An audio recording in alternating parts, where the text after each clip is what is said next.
বৃহস্পতিবার সন্ধ্যা থেকে শুক্রবার শুরু হয়ে যায়।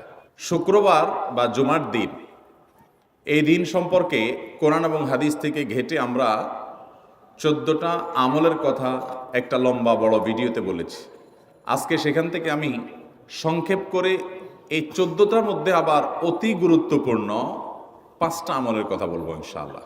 নাম্বার 1, সবচেয়ে বেশি যেটা করতে হবে পরিমাণে, জুমার দিন জুমার রাত, বৃহস্পতিবার সন্ধ্যা থেকে নিয়ে শুক্রবার সন্ধ্যার আগ পর্যন্ত পরিমাণে সবচাইতে বেশি করতে হবে যে আমলটা, সেটা হলো দুরূদ শরীফের আমল। নবী করিম সাল্লাল্লাহু আলাইহি ওয়াসাল্লাম বলেছেন, আকসিরু আলাইয়া মিনাস সালাতি মিন ইয়াউমিল জুমআতি ওয়া লাইলাতিল জুমআহ, তোমরা জুমার দিন এবং জুমার রাতে আমার প্রতি বেশি বেশি দুরূদ পাঠ করবে, দুরূদ প্রেরণ করবে।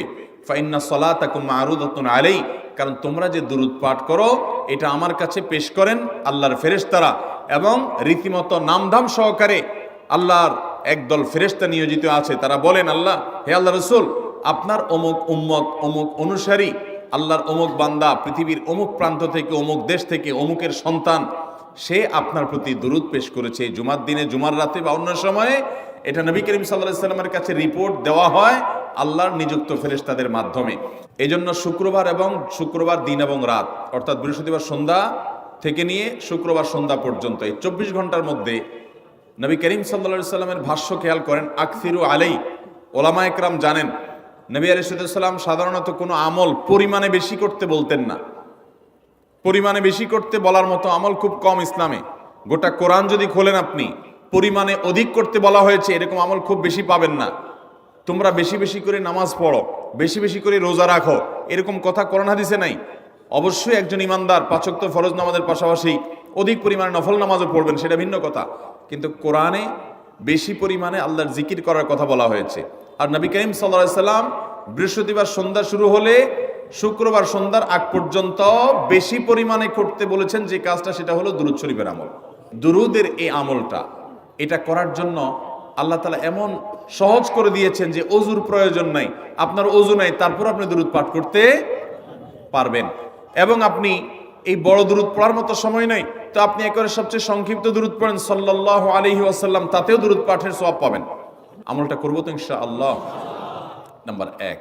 নাম্বার 2, জুমার দিন উপলক্ষে অন্য যে কোনো দিনের চাইতে জুমার দিন অর্থাৎ শুক্রবারের ফজর নামাজ পুরুষরা মসজিদে জামাতের সাথে পড়বেন। জামাতের সাথে পড়ার নিয়ত করবেন পাক্কা, কারণ অন্য যে কোনো দিনের ফজর নামাজ না, শুধুমাত্র যত নামাজ আছে, নবী করিম সাল্লাল্লাহু আলাইহি ওয়াসাল্লাম বলেছেন, আফদালুস সালাওয়াতে ইনদাল্লাহ, আল্লাহর কাছে দুনিয়ার সব নামাজের মধ্যে 5 ওয়াক্ত সাধারণ নামাজগুলোর মধ্যে সবচেয়ে উত্তম নামাজ হলো সলাতুল ফজরে মাআল জামাআতে ইয়াউমাল জুমআহ, জুমার দিন ফজরের নামাজ জামাতের সাথে আদায় করা হলো যত নামাজ আছে এর মধ্যে সবচেয়ে শ্রেষ্ঠ নামাজ। ভাইরা আমার, প্রত্যেক বৃহস্পতিবার আসলে সন্ধ্যার সময় প্রতিজ্ঞা করব, সপ্তাহের অন্য দিন যদি আমার ত্রুটি বিচ্যুতি হয়ও আমি সেটাকে কারেকশন করার চেষ্টা করব, কিন্তু শুক্রবার ফজরটা পুরুষ হিসাবে আমি জামাতের সাথে পড়বই পড়বো। তার জন্য রাতে আগে আগে শোবো, ডাবল ট্রিপল অ্যালার্ম দিয়ে শোবো, অন্য নামাজি বন্ধুকে বলবো ফোন দিয়ে ডেকে দিবি, একে অন্যের সহযোগিতা করব, কিন্তু ফজরের নামাজ জুমার দিন ছাড়বো না ইনশাআল্লাহ। 3 নম্বর আমল হলো সূরা কাহাফ পড়বো। যারা কোরআন পড়তে পারেন না তারা শুনবেন, আর যারা পড়তে পারেন তারা নিজে পড়বেন। সূরা কাহাফ যদি জুমার দিন কেউ পড়ে, নবী করিম সাল্লাল্লাহু আলাইহি ওয়াসাল্লাম বলেছেন এই সূরাটা তার জন্য নূর হবে, নূর, আলো আল্লাহর তরফ থেকে। কিয়ামতের ময়দানে ভয়াবহ গুটগুটে অন্ধকার হবে। কিয়ামতের একটা ভয়াবহ শাস্তি হলো অন্ধকারের শাস্তি। ভাইরা আমার, অন্ধকারের শাস্তি মানে এমন ভয়াবহ অন্ধকার হবে যে দুনিয়ার অন্ধকারের সাথে কোনো তুলনাযোগ্য নয়। সেই ভয়াবহ অন্ধকারে কিছু আমল আছে যে আমলগুলো মানুষের ওই অন্ধকারের মধ্যে আলোর কাজ দিবে। এর মধ্যে একটা হলো এই সূরা কাহাফ। অন্য অনেক উলামা ইকরাম বলেছেন এর ব্যাখ্যা হলো সূরা কাহাফ যদি কেউ এক বৃহস্পতিবারে পড়ে, পরের বৃহস্পতিবার পর্যন্ত, এক শুক্রবারে যদি পড়ে, পরের শুক্রবার আগ পর্যন্ত পুরো সপ্তাহব্যাপী তার ভিতরে নূর, ঈমানের নূর, তাকওয়ার নূর, ইলমের নূর, আমলের নূর, ভালো মানুষ হওয়ার নূর তার ভিতরে আল্লাহ তাআলা সৃষ্টি করে দিবেন। তো নবী সাল্লাল্লাহু আলাইহি ওয়াসাল্লাম বলেছেন সূরা কাহাফের প্রথম 10 আয়াত যদি কেউ মুখস্থ করে, তো এই ব্যক্তিকে আল্লাহ রাব্বুল আলামিন এবং যদি তেলাওয়াত করে, এই ব্যক্তিকে আমলের মাধ্যমে দাজ্জালের ফিতনা থেকে আল্লাহ বাঁচিয়ে রাখবেন। অতএব জুমার দিন প্রত্যেক শুক্রবারে সূরা কাহাফ পড়ব তো ইনশাআল্লাহ। 4 নম্বর আমল হলো, দুনিয়াতে যত ফজিলতপূর্ণ আমল আছে এর মধ্যে সবচেয়ে বেশি ফজিলতপূর্ণ আমল এটা। খুব সহজ আমলটা, খুব সহজ। প্রত্যেক শুক্রবার আমরা এটা করতে পারি। জুমার দিন আগে ঘুম থেকে উঠে উত্তম রূপে গোসল করে মসজিদে আগে আগে গিয়ে পায়ে হেঁটে গিয়ে সামনে সামনে ইমাম সাহেবের কাছাকাছি গিয়ে বসা, অনর্থক কথা কাজ না করা, তেলাওয়াত জিকির আজকারের মশগুল থেকে নামাজটা পড়ে বের হয়ে আসা, এই কাজ। এই কয়েকটা কাজ যদি করে তাহলে কাজ কয়টা হলো? আগে আগে ঘুম থেকে উঠা, ওই যে ফজর নামাজ জামাতের সাথে পড়া ইত্যাদি, গোসল করা উত্তম রূপে, আর পায়ে হেঁটে মসজিদে যাওয়া, বাহনে না চড়া। 4 নম্বর হলো ইমামের কাছাকাছি গিয়ে বসা, কোনো অনর্থক কাজ না করা। এই 4টা কাজ যদি কেউ জুমার দিনে করে, নবী করিম সাল্লাল্লাহু আলাইহি সাল্লাম বলেছেন ওই ব্যক্তি বাসা থেকে মসজিদ পর্যন্ত যে আসলো, যতগুলো পা ফেলবে, যতগুলো স্টেপ ফেলবে, যতগুলো কদম দিবে, প্রতিটা কদমের বিনিময়ে আল্লাহ রাব্বুল আলামিন তার অ্যাকাউন্টে, তার আমল নামাতে 1 বছর রাত জেগে, সারা রাত জেগে তাহাজ্জুদ নামাজ পড়লে এবং 1 বছর সারা দিন, প্রত্যেকটা দিন পুরা বছর জুড়ে নফল রোজা রাখলে যে পরিমাণ সওয়াব পাইতো, 1 বছর নফল রোজা, 1 বছর রাতভর জেগে তাহাজ্জুদের নামাজ পড়ার সওয়াব মাত্র একটা কদম ফেলার বিনিময়ে দিবেন। চেষ্টা করব না ইনশাআল্লাহ? 5 নম্বর এবং সর্বশেষ আমল হলো, জুমার দিনে একটা সময় আছে দোয়া কবুল হয়। দোয়া কবুলের যে সময়গুলো আছে এর ভিতরে অত্যন্ত ইম্পর্টেন্ট একটা সময় হলো জুমার দিন। শুক্রবারের একটা সময় সম্পর্কে নবী সাল্লাল্লাহু আলাইহি ওয়াসাল্লাম বলেছেন যে একটা সময় আছে শুক্রবারের, এই সময়ে বান্দা কোনো দোয়া করলে আল্লাহ তাআলা ফিরিয়ে দেন না, কবুল করেন। কিন্তু সময়টা যে ঠিক কখন, এটা হাদিসে নবী সাল্লাল্লাহু আলাইহি ওয়াসাল্লাম বলেন নাই, যাতে করে হয়তো আমরা সারা দিনেরই কম বেশি দোয়ার চেষ্টা করি।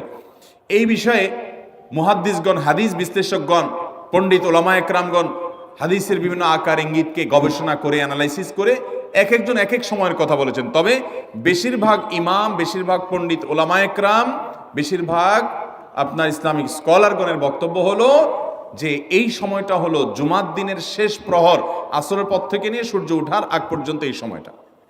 আমাদের আল্লাহর দিকে মনোনিবেশ করতে হবে দোয়ার জন্য বেশি বেশি। তাহলে শুক্রবারে 5 নম্বর আমল হলো বেশি বেশি কি করবো? ইনশাআল্লাহ দোয়া, বেশি বেশি দোয়া করবেন, উঠতে বসতে চলতে ফিরতে। বিশেষভাবে সূর্য ডুবার আগের যে সময়টা শুক্রবার, অর্থাৎ দিনের শেষ সময়টা, বিশেষভাবে আল্লাহ তাআলার কাছে দোয়া করব। ঠিক আছে তো ইনশাআল্লাহ? কয়টা আমল বললাম? আমল করব তো ইনশাআল্লাহ? মনে থাকবো তো ইনশাআল্লাহ? আমরা প্রয়োজনে বাসায় গিয়ে একটা কাগজে নোট করে ফেলবো, লিখে ফেলবো, লিখে এরপরে ওয়ালে টাঙ্গায় দিবেন বাসায় যে জুমার দিন এই 5 কাজ আমি ছাড়বো না। আপনি যদি মনেও না থাকে, আপনার যদি ভুলেও যান, আপনি এই কাগজ আপনাকে মনে করাবে ইনশাআল্লাহ। বাসায় ফ্যামিলির লোকদের সাথে শেয়ার করবেন, জুমার দিন হুজুর বলেছেন, আমি একটু আমার মন থেকে বলিনি, এগুলো সব কোরআন হাদিসের কথা বলেছি আপনাদেরকে। কোরআন হাদিসের আলোকে 5টা আমলের কথা বলেছেন, বিশেষভাবে জুমার দিন আমি 5টা আমল করবই করব। ভাইরা আমার, প্রত্যেক জুমার দিন যদি আপনি একটু ইমানের রিচার্জ করেন, ইনশাআল্লাহ সারা সপ্তাহ আপনার জন্য সেটা উপকারে আসবে। চেষ্টা করব তো ইনশাআল্লাহ? আল্লাহ তাআলা এই আমলগুলো আমাকে, আপনাকে, আমাদের সবাইকে করার তৌফিক দান করুন। সুপ্রিয় দর্শক শ্রোতা ভাই বোনেরা, চান্দ্র বর্ষের যেই কয়েকটি মাস কোরআন এবং সুন্নাহর দৃষ্টিতে খুবই গুরুত্বপূর্ণ, তাৎপর্যপূর্ণ, ফজিলতপূর্ণ, তার মধ্যে একটি হলো রজব মাস, যে মাসটি শুরু হয়েছে কয়েকদিন হলো। আবার একই সঙ্গে আমাদের মুসলমানদের সমাজে ইসলামের নামে বানোয়াট, ভিত্তিহীন এবং ভুয়া যেসব আমল প্রচলিত আছে এবং কুসংস্কার, বেদাত প্রচলিত আছে যে মাসগুলোতে সবচেয়ে বেশি, তার ভিতরে একটিও হলো এই রজব মাস। যার কারণে একজন মুসলমানকে এই রজব মাসের তাৎপর্য, গুরুত্ব এবং করণীয়, পাশাপাশি এ মাস উপলক্ষে কুসংস্কার এবং বর্জনীয় বিষয়গুলো জানা অত্যন্ত গুরুত্বপূর্ণ। রজব মাসের ফজিলত এবং তাৎপর্যের একটি মাত্র পয়েন্ট এবং বিষয় আছে, তা হলো এই মাসটি সম্মানিত 4 মাসের একটি। আল্লাহ সুবহানাহু ওয়া তাআলা বছরের 12টি মাসের ভিতরে 4টি মাসকে সম্মানিত মাস হিসেবে ঘোষণা দিয়েছেন এবং সেই 4টি মাসের ভিতরে একটি হলো এই রজব মাস, আর বাকি 3টি হলো জিলকদ, জিলহজ এবং মুহাররম, 11, 12 এবং 1 নম্বর মাস। আর এই চতুর্থ সম্মানিত মাস হলো রজব মাস। বিধায় সম্মানিত মাস উপলক্ষে এই মাসের মর্যাদা রয়েছে। সম্মানিত মাস উপলক্ষে যুদ্ধ বিগ্রহ করা যায় না, এই মাসেও তাই করা যাবে না। সম্মানিত মাস উপলক্ষে আল্লাহ বলেছেন, ফালা তাজলিমু ফিহিন্না আনফুসাকুম, নিজের প্রতি অবিচার করা যাবে না। বিধায় গুনাহ খাতা ইত্যাদি করা যাবে না, পাপাচার ইত্যাদি অন্য মাসের চাইতে এই মাসে না করার ব্যাপারে বেশি সচেতন এবং সাবধান থাকতে হবে। এটি একটি গুরুত্বপূর্ণ দিক এই মাসের। এর বাইরে রজব মাসের ফজিলত এবং মর্যাদাকে কেন্দ্র করে কোরআন এবং সুন্নাহয় বিশুদ্ধ সূত্রে একটি হাদিসও বর্ণিত হয় নাই। বিধায় একটি মাত্র মর্যাদার দিক হলো এই মাসের সম্মানিত মাসের একটি মাস। এই মাসকে কেন্দ্র করে যে সমস্ত ভুল ধারণা বা কুসংস্কার আমাদের সমাজে প্রচলিত আছে এবং সমাজে ছেয়ে আছে, তার ভিতরে প্রধান এবং সবচেয়ে বড় কুসংস্কারের বিষয় হলো অনেকেই মনে করেন রজব মাসটি হলো মেরাজের মাস, এবং এই মাসের 27 তারিখে রাসূল আকরাম সাল্লাল্লাহু আলাইহি ওয়াসাল্লামের মেরাজ হয়েছে এই ধারণা অনেক মুসলমানরা রাখেন এবং অনেকের ভিতরে এটা বদ্ধমূল আছে। শুধু তাই নয়, আমাদের সমাজে রজব মাসের চাঁদ উঠলে পত্রপত্রিকাতে, মিডিয়াতে দেখবেন যে সেখানে সংবাদের শিরোনাম করা হয় এভাবে যে পবিত্র রজব মাসের চাঁদ দেখা গিয়েছে, অতএব অমুক তারিখে শবে মেরাজ, অর্থাৎ সেই হিসাবে 27 তারিখ হয় অমুক তারিখ আর সেদিন শবে মেরাজ, অর্থাৎ রজব মাস মানেই হলো মেরাজের মাস। এ মাসের মূল প্রতিপাদ্য বিষয় হলো মেরাজ, যার কারণে এই মাসের অনেক ফজিলত এবং অনেক গুরুত্ব এবং মর্যাদা আছে বলে অনেকে মনে করে থাকেন, অথচ এর সাথে কোরআন এবং সুন্নাহর ন্যূনতম কোনো সম্পর্ক নাই। হাদিস শাস্ত্রের ইতিহাসে সবচেয়ে বড় মাপের হাদিস বিশারদদের একজন হলেন হাফেজ ইবনে হাজার আল আসকালানী রাহিমাহুল্লাহ। হাফেজ ইবনে হাজার আসকালানী রাহিমাহুল্লাহর নাম জানেন না অথবা তার ইলম থেকে উপকৃত হননি এমন একজন আলেমও সারা পৃথিবীতে খুঁজে পাওয়া কঠিন হবে। সেই হাফেজ ইবনে হাজার আল আসকালানী রাহিমাহুল্লাহ বলেছেন যে ওয়াদাকারা বাজুল কুসা আছে, কোনো কাহিনী রিসাইটার, কোনো গল্পবাজ বক্তা তারা মানুষদেরকে বলে, বা গল্পবাজ লেখক তারা মানুষদেরকে জানায় যে নবী ইসলামের মেরাজের ঘটনা নাকি রজব মাসে হয়েছে এবং রজব মাসের 27 তারিখে হয়েছে। তিনি বলেন যে ওয়াদা আলিকা কিসবুন, আর এটা মিথ্যাচার। নবী ইসলামের নামে তিনি রজব মাসের 27 তারিখে তার মেরাজ হয়েছে এরকম কোনো গ্রহণযোগ্য বর্ণনা পাওয়া যায় না। নবী ইসলামের মেরাজ হয়েছে এটি ঠিক, এবং ইসরা হয়েছে সেটি কোরআন দ্বারা প্রমাণিত, বিধায় সেটাকে অস্বীকার করলে ইমানই থাকবে না, সেটি আরেক বিষয়। কিন্তু রজব মাসে হয়েছে এবং রজব মাসের 27 তারিখে হয়েছে, এর কোনো ভিত্তি, গ্রহণযোগ্য কোনো ভিত্তি কোরআন অথবা সহিহ সুন্নাহর কোথাও পাওয়া যায় না। নবী আলাইহিসসালামের মেরাজটা ঠিক কোন মাসে হয়েছে, কোন দিনে হয়েছে, কোন সময় হয়েছে, এই প্রসঙ্গে ইমাম ইবনে তাইমিয়া রাহিমাহুল্লাহ বলেছেন যে বিশুদ্ধ কোনো বর্ণনা দ্বারায় কোনো মাসের কথা নিশ্চিতভাবে জানা যায় না, কোনো দিনের কথা জানা যায় না, কোনো সময়ের কথা, তারিখের কথা জানা যায় না যে অমুক তারিখে অমুক দিনে অমুক মাসে নবী ইসলামের মেরাজ হয়েছে এটি নিশ্চিত, কিন্তু তার তারিখটা সংরক্ষিত নয়, এবং এ বিষয়ে যতগুলো বর্ণনা পাওয়া যায় তার কোনোটি গ্রহণযোগ্য নয়। বিধায় এই মাসকে মেরাজের মাস এবং এই মাসের 27 তারিখে শবে মেরাজ এর রাত মনে করে সে রাতে বিশেষ কোনো আমল করা, এই রাতকে বিশেষ কোনো পদ্ধতিতে উদযাপন করা, এটি হলো রজব মাসের সবচেয়ে বড় বিদআত, যার সঙ্গে ইসলামী শরিয়ার কোনো সম্পর্ক নাই। সম্মানিত ভাই বন্ধুগণ, আমরা সেই আমলটাই করব সওয়াবের উদ্দেশ্যে যে আমলটি কোরআনে অথবা নবী আলাইহিস সালামের হাদিসে বর্ণিত হয়েছে। এর বাইরে কোনো কিছু যদি আমরা করি সেটার নাম বিদআত হবে। বিধায় রজব মাসকে কেন্দ্র করে এই মেরাজ উদযাপন করা, শবে মেরাজ উদযাপন করা, এগুলো সবগুলো বিদআত হবে, এগুলো সবগুলো পরিত্যাজ্য হবে। আল্লাহ তাআলা আমাদেরকে বুঝার তৌফিক দান করুন। সম্মানিত ভাইয়েরা, যদি আমরা ধরেও নেই যে রজব মাসেই এবং রজব মাসের 27 তারিখে নবী আলাইহিস সালামের মেরাজ হয়েছে, তারপরও একটা কথা থেকে যায়, আর তা হলো নবী আলাইহিস সালামের মেরাজ হয়েছে মক্কায়, এবং মক্কার শুরুর দিকে তিনি এই মেরাজের ঘটনার পরে মক্কায় দীর্ঘদিন ছিলেন, মদিনায় দীর্ঘদিন ছিলেন, তার মৃত্যুর পরে তার সাহাবা ইকরাম দীর্ঘদিন ছিলেন। এই দীর্ঘ ইতিহাসের কখনো সাহাবা ইকরামের কেউ অথবা নবী আলাইহিস সালাম স্বয়ং নিজে কখনো এই মেরাজ উপলক্ষে কোনো প্রকার আমল, রাত্রি যাপন, দিনে রোজা বা কোনোভাবে এটাকে উদযাপন করা, আলোচনা, পর্যালোচনা করা বা এই ধরনের কোনো কর্মসূচি তিনি দিয়েছেন বা পালন করেছেন, এরকম কোনো কথা কোনো হাদিস থেকে পাওয়া যায় না বিশুদ্ধভাবে। অতএব এই আমলটি আমরা যারা করে থাকি রজব মাসকে কেন্দ্র করে শবে মেরাজের উদযাপনের আমল, এটি সম্পূর্ণভাবে বিদআত এবং পরিত্যাজ্য। আল্লাহ সুবহানাহু ওয়া তাআলা আমাদেরকে বুঝার তৌফিক দান করুন। এর সাথে ইসলামের শরিয়ার কোনো প্রকার সম্পর্ক নাই। রজব মাসকে কেন্দ্র করে দ্বিতীয় যে আমলটি প্রচলিত আছে আমাদের সমাজে, সেটা হলো সালাতুর রাগায়েব। এই আমলটিরও কোনো গ্রহণযোগ্য ভিত্তি কোরআন সহিহ সুন্নাহয় পাওয়া যায় না। এই আমলটি বিদআত এবং কুসংস্কারের অন্তর্ভুক্ত। অনেকে বর্ণনা করে থাকে একটা হাদিসটি বর্ণনা করেছেন আনাস রাদিয়াল্লাহু তাআলা আনহু, যে রাসূল আকরাম সাল্লাল্লাহু আলাইহি ওয়াসাল্লাম নাকি বলেছেন যে কোনো ব্যক্তি যদি রজব মাসের প্রথম বৃহস্পতিবার দিবাগত রাতে 12 রাকাত নামাজ পড়ে, নফল নামাজ, এবং সেটা মাগরিব এশার মাঝখানে 2 রাকাত করে পড়ে। প্রথম রাকাতে সূরা ফাতিহা, এরপরে 3 বার সূরা ইন্না আনজালনা ফি লাইলাতুল কদর, এরপরে 10 বার সূরা কুল হুয়াল্লাহ, সিজদাতে বিশেষ সংখ্যক তাসবিহ, এবং এরপরে বিশেষ সংখ্যক দুরূদ রাসূলের প্রতি, এগুলো যদি কেউ করে তার জীবনের সব গুনাহ মাফ করে দেওয়া হবে ইত্যাদি ইত্যাদি। এটাকে সালাতুর রাগায়েব বলা হয়। প্রিয় বন্ধুগণ, এই সালাতুর রাগায়েব সম্পর্কিত এই যে হাদিসটি পেশ করা হয়ে থাকে, এটি নবী আলাইহিস সালামের কোনো হাদিসের কিতাব থেকে খুঁজে পাওয়া যায় না। এই সম্পর্কে মুহাদ্দিসিনে কেরাম একেবারে সুস্পষ্ট মন্তব্য করেছেন যে এটি জাল এবং ভিত্তিহীন। একটি টাকার নোট যখন ব্যাংক থেকে ওটাকে জাল হিসেবে চিহ্নিত করে দেওয়া হয়, এটা যেরকম অচল হয়ে যায়, এই হাদিসটিকে মুহাদ্দিসিনে কেরাম ঐক্যবদ্ধভাবে যেহেতু জাল বলে চিহ্নিত করেছেন, বিধায় এটাও অচল এবং গ্রহণযোগ্য নয়।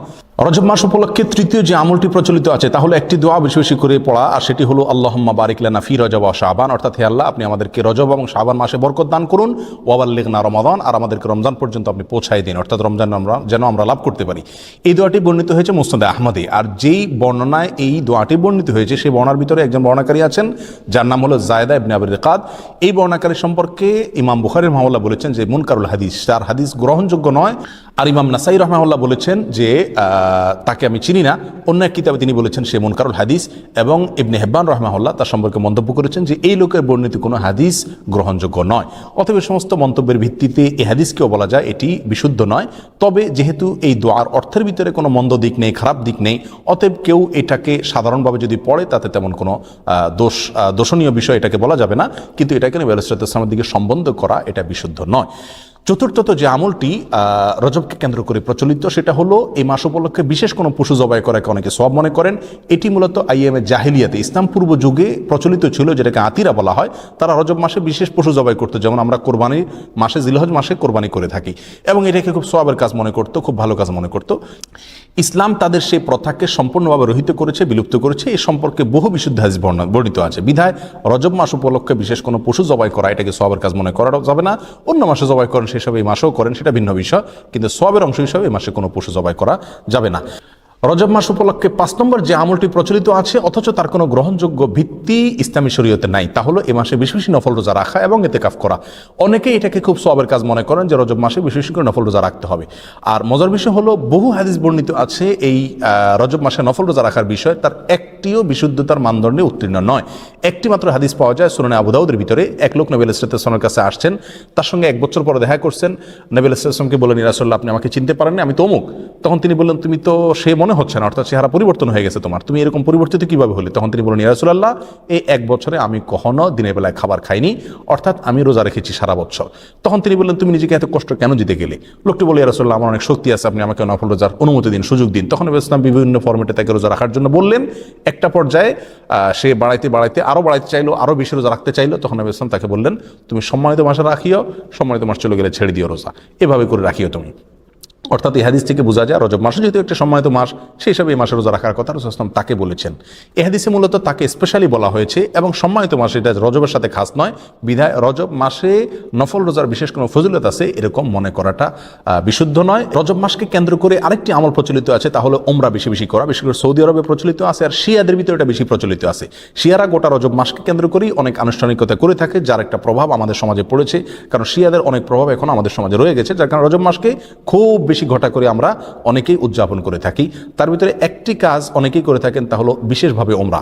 মনে করেন যে রজব মাসে ওমরা করলে বেশি সওয়াব হবে, এবং এটাকে ওমরায়ে রজবিয়া বা রজব মাসের ওমরা বলা হয়। অথচ এই সম্পর্কে নবী আলাইহিস সালাম থেকে বিশুদ্ধ কোনো হাদিস পাওয়া যায় না। একটি হাদিস আছে সহিহ বুখারীতে, আব্দুল্লাহ ইবনে ওমর রাদিয়াল্লাহু আনহু বর্ণনা করেছেন। তিনি বলেছেন নবী আলাইহিস সালাম 4টি ওমরা করেছেন, এবং তার একটি ছিল রজব মাসে।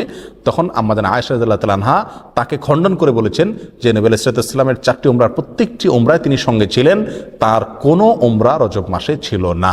অতএব সহিহ বুখারীর এই সুস্পষ্ট হাদিস থেকেও বোঝা গেল রজব মাসে ওমরা করার বিশেষ কোনো ফজিলত নেই। অন্য মাসে কেউ ওমরা করে সেই হিসাবে এই মাসেও করতে পারে। যেমনিভাবে রজব মাসে রোজারও বিশেষ কোনো ফজিলত নেই, কিন্তু অন্য মাসে কেউ 13, 14, 15 চাঁদের এই তারিখগুলোতে অথবা সম্বিশুদ্ধ রোজা রাখে, সেই হিসাবে কেউ রোজা যদি রাখে এটা ভিন্ন কথা, কিন্তু রজব হিসাবে যদি কেউ রাখে তাহলে সেটা বিদআত হবে।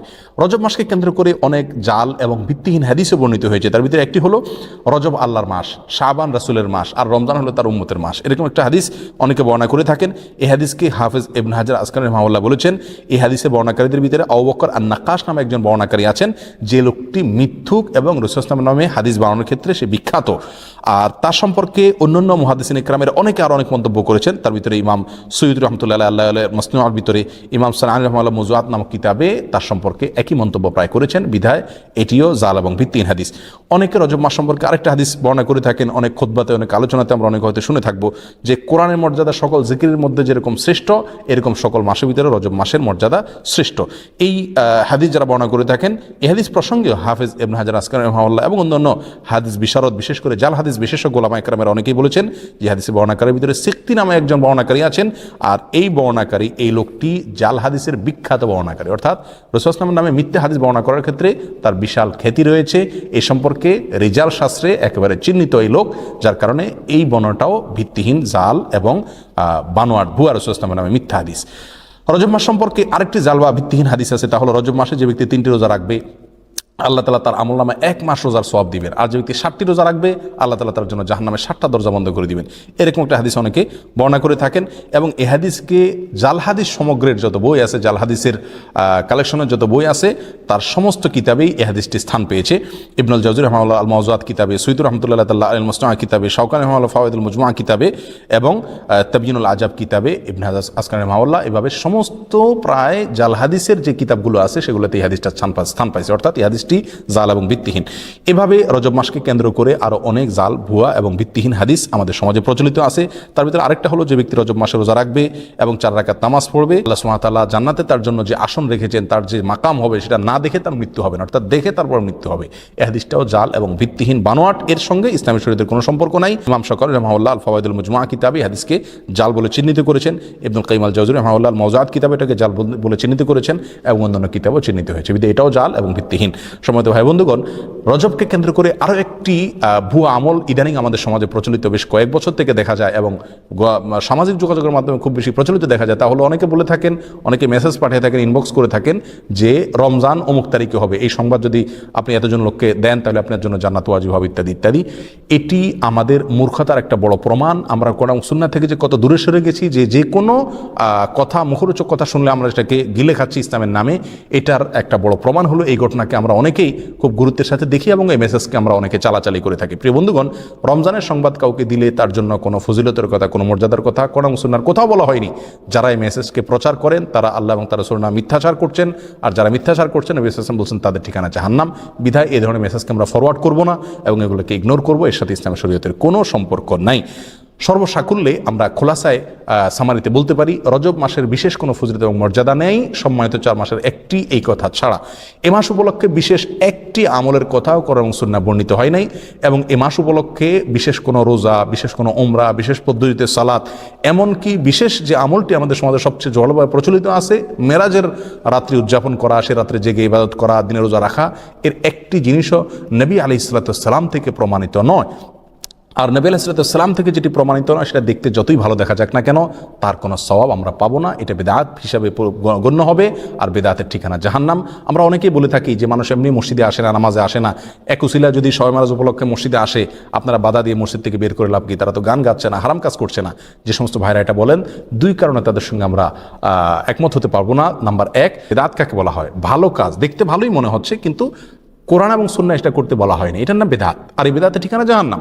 বিধায় এই কাজটি সেই সংজ্ঞার মানদণ্ডে বেদাতের ভিতরে অন্তর্ভুক্ত হবে। বিধায় এটা করলে সওয়াব হবে না, বরং গুনাহ হবে, যদিও দেখতে ভালো দেখা যাচ্ছে। দ্বিতীয়ত, শবে মেরাজ উপলক্ষে মানুষ আসে, উপলক্ষে সংশোধন হয়ে যাবে, যারা এরকম ধারণা করেন তারা ভুলের স্বর্গে বাস করছেন। কারণ শবে মেরাজ উপলক্ষে মসজিদে এসছেন এবং এই বেদাতি পদ্ধতিতে জিকির ইবাদত বন্দি করছেন, এরপরে সারা জীবনের জন্য সংশোধিত হয়ে সারা বছর মসজিদে আসা ধরছেন, নামাজ পড়ছেন, এরকম একটি লোকও খুঁজে পাওয়া যাবে না। বিধায় এই বেদাত দিয়ে কোনোদিন মানুষের সংশোধন হবে না। এই বেদাতকে আমরা বর্জন করি। সারা দেশে জোরালোভাবে, আমাদের সমাজে সবচেয়ে জোরালোভাবে যে কয়েকটি বেদাত প্রচলিত আছে, তার ভিতরে একটা হলো এই মেরাজ উদযাপন এবং মেরাজ উপলক্ষে বিশেষ আমল।